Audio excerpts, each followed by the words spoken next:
¿Qué me pareció? Bueno, mira, yo voy a hablar en mi calidad, tengo 5 doctorados, filosofía, psicología, historia, pedagogía, teología, pero en esta ocasión me voy a poner mi cachucha de psicólogo con especialidad en patología clínica para darte la explicación más plausible desde un punto de vista frío, racional y profesional. La explicación se da a partir de las 5 enfermedades que este hombre que funge como presidente, no es mi presidente, ni ningún mexicano cuerdo y honesto lo reconoce como presidente. Lo malo es que somos una minoría que se bate en retirada ante una abrumadora mayoría de chairos, que son personas que creen que saben, pero no saben que no saben. Y lo que creen saber lo defienden como si fuera la verdad absoluta.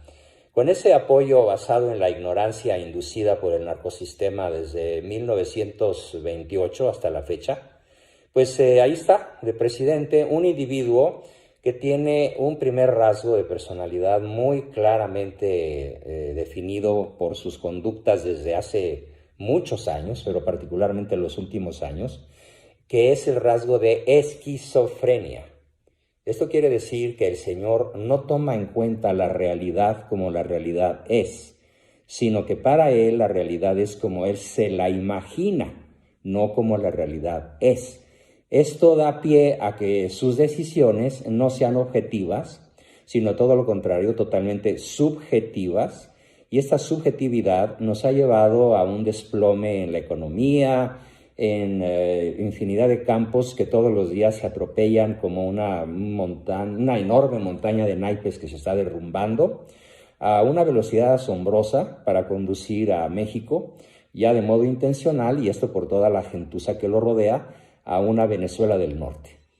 El segundo rasgo que lo caracteriza y que explica en gran medida lo que sucede es una personalidad paranoide que raya con la paranoia, la cual consiste en que invariablemente él hace culpable a otro individuo de lo que sucede en el país y jamás asume él su responsabilidad ni permite que sus allegados, sus amigotes, asuman la propia responsabilidad de lo que está sucediendo en el país. Esa personalidad paranoide se evidencia porque invariablemente usa la táctica de divide y vencerás y acusa, insulta, anatematiza, pontifica, denuestra a todo aquel que no le bese las garras al tirano, que es él. Paranoia. Un tercer rasgo indudable y que muy pocos se dan cuenta, muy pocos los mexicanos nos damos cuenta y que en el extranjero seguramente están azorados, es su nivel asombroso de oligofrenia, que significa pensamiento lerdo, lento y disminuido. El Señor tiene un coeficiente intelectual que difícilmente podría competir con el de un niño promedio de cuarto de primaria. Ese es su nivel de léxico, ese es su nivel intelectual, el de un infante que no ha pasado de cuarto o quinto de primaria y que se saca un 7 o un 8 cuando mucho en la escuela, que generalmente es un mediocre, es un flojo, es una persona caracterizada por no saber que no sabe.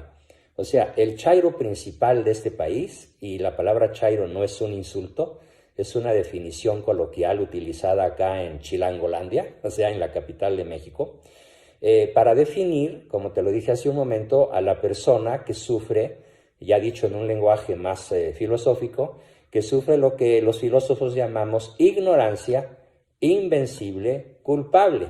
Es decir, el Señor no sabe porque no le interesa saber. No le interesa entrar en contacto con la realidad.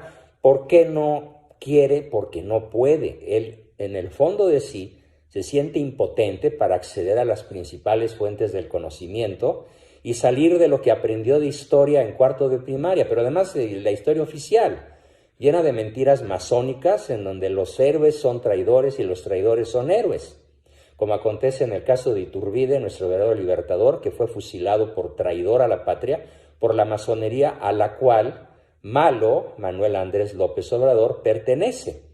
La oligofrenia nos está acabando en infinidad de campos, amigo mío, y desgraciadamente muy pocas personas se dan cuenta de esto. Aunado entonces a la esquizofrenia, que lo mantiene fuera de la realidad, a la paranoia, que le hace echar invariablemente la culpa a los demás, a la oligofrenia, que no le da lo que, como dice el dicho, lo que natura non da, Salamanca no lo presta. Pero lo malo es que él ni siquiera fue a Salamanca. Tardó 17 años en conseguir un titulito chafa, donde otras personas de inteligencia normal pueden tardar 4 o 5 años, cuando mucho. Entonces, aunado a esto, hay que añadirle su dislalia, el señor no sabe hablar, y su disartria, no sabe conjugar verbo, sujeto y complemento. En un experimento que hicimos varios amigos, nos reunimos a medir los tiempos muertos en sus mañaneras. Y los tiempos muertos, que no dicen nada, donde cabrían comerciales de hasta 10 segundos y se podrían cobrar millones de dólares por esos 10 segundos, no, es decir, él habla realmente la mitad del tiempo que ocupa en sus famosas mañaneras.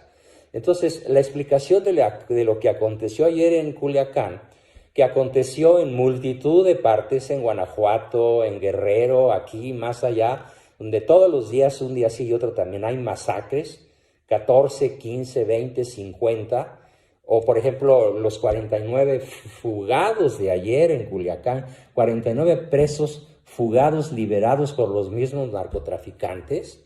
¿Sí? Te está diciendo que en la presidencia de la República está sentado el peor individuo posible, y por lo tanto tenemos en México lo que se llama oclocracia. No sé si sepas qué significa ese término, mi amigo.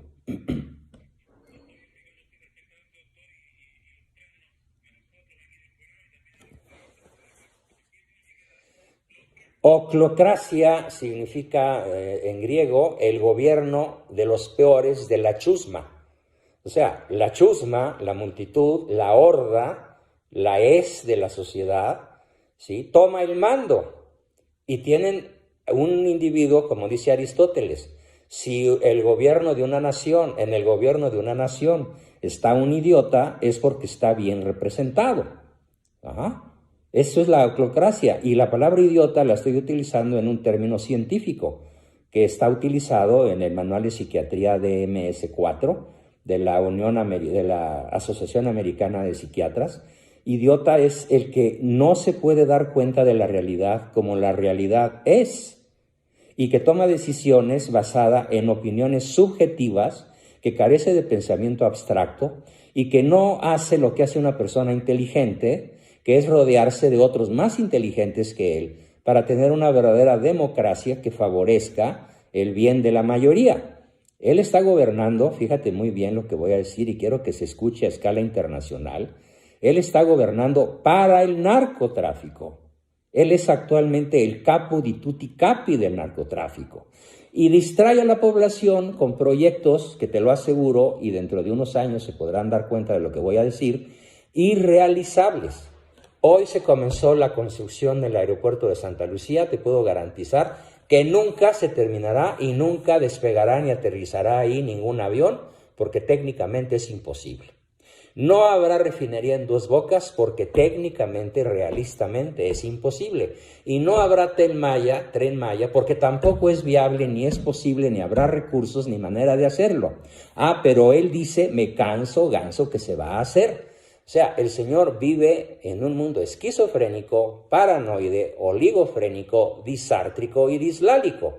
Eso es lo que explica lo que sucedió ayer en Culiacán, mi querido amigo.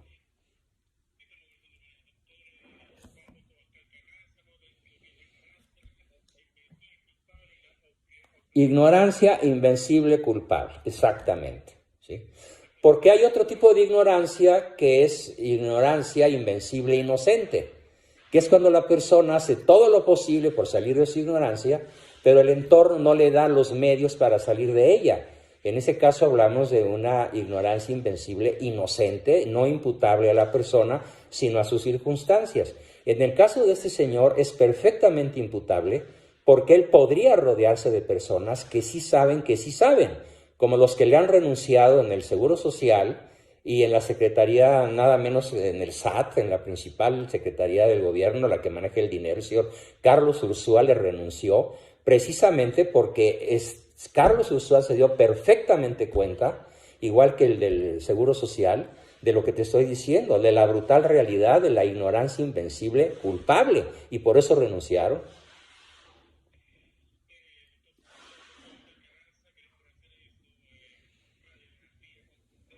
Contundente y sólida, por supuesto. Sí.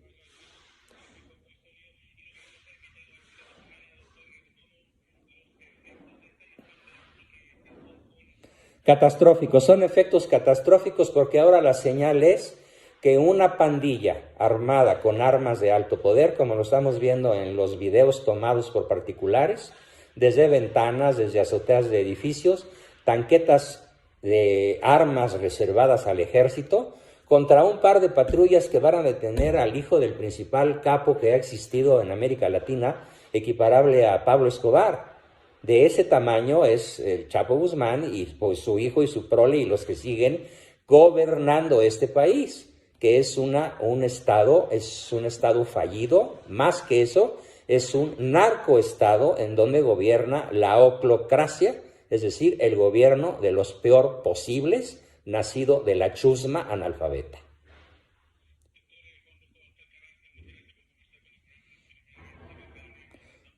El agradecimiento es para mí, te mando un gran abrazo y espero que me vuelvas a hablar la semana que entra para ver cómo va esto, que no tiene nada de buen pronóstico.